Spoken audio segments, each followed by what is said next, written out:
Good morning. Today's one of those days where I have to rush against time. Hi, mamita. Because I'm in between thunderstorms. So give me a few seconds. Let me get them their food, right, mamita? So they can all stay dry and I won't have to use the umbrellas.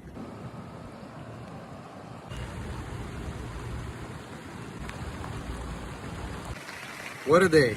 It's thunderstorm season here in South Florida. What are you gonna do? I'm dressed in rain. The kitties had their breakfast. The umbrellas are still out.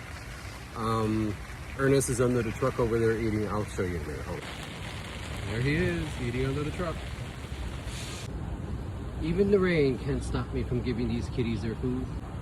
Happy kitties here, enjoying their snackies. In the rain, under their umbrella.